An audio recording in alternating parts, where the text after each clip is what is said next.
बड़ी विचित्र है, क्योंकि तरह अब कौतुक, गोस्वामी तुलसीदास जी ने जो 4 शब्द का प्रयोग किया है, कौतुक का उद्देश्य क्या है? कुछ ऐसी परिस्थितियों का निर्माण कि जिसके द्वारा विनोद रस की सृष्टि हो। तो एक बड़ी प्रचलित परंपरा है कोहबर में, और ये भगवान श्री राम के साथ भी हुआ। आप जानते हैं कि विवाह में अक्सर दूल्हे के जूते की जो है चोरी की जाती है।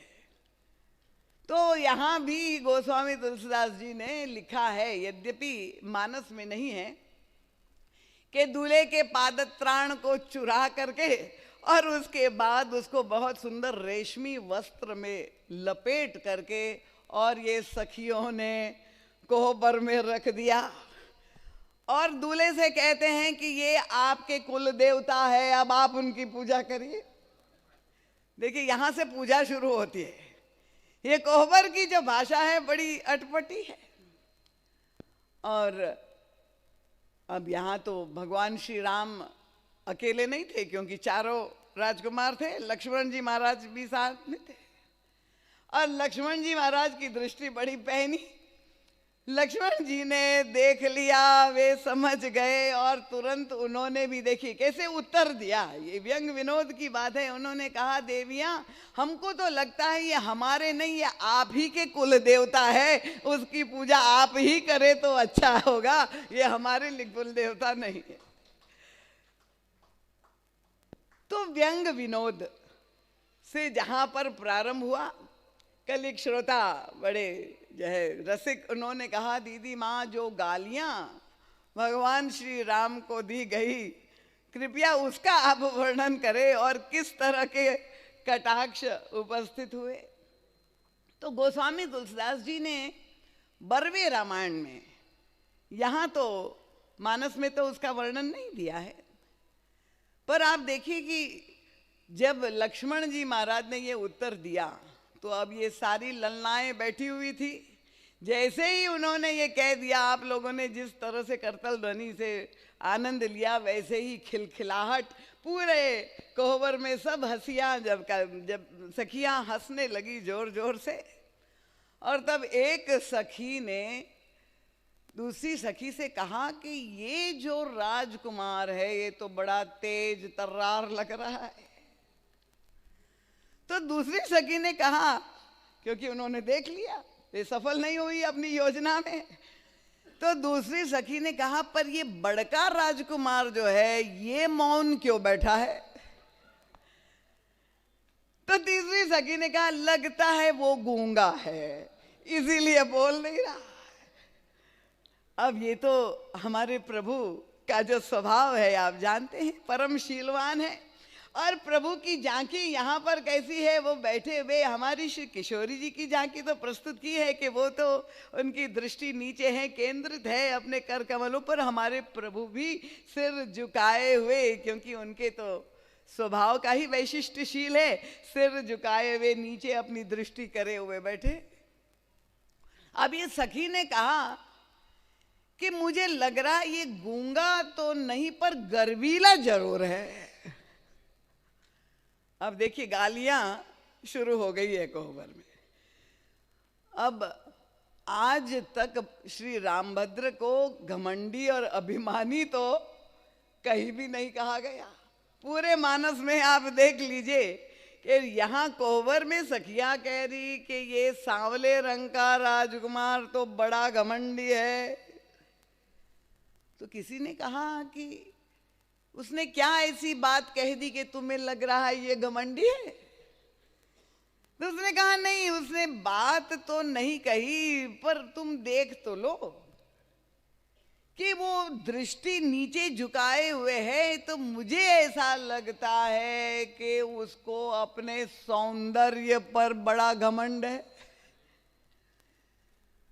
क्योंकि उसका सौंदर्य विलक्षण है, अद्वितीय है, और इसलिए उसको लगता है कि मेरे समान सुंदर कोई संसार में नहीं है, इसलिए वो अपने आप को ही देख रहा है, नहीं तो दृष्टि उठाकर हमारी ओर भी देख लेता।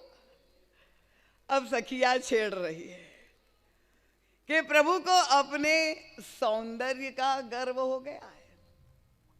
अब आप देख लीजिए, प्रभु को कहना कि वे घमंडी है और अपने सौंदर्य, अगर लक्ष्मण जी महाराज उस समय बोल उठते कि देवियां आप याद कर लीजिए, जब हमारे प्रभु नगर दर्शन के लिए निकले थे तब आप लोगों की क्या स्थिति हुई थी।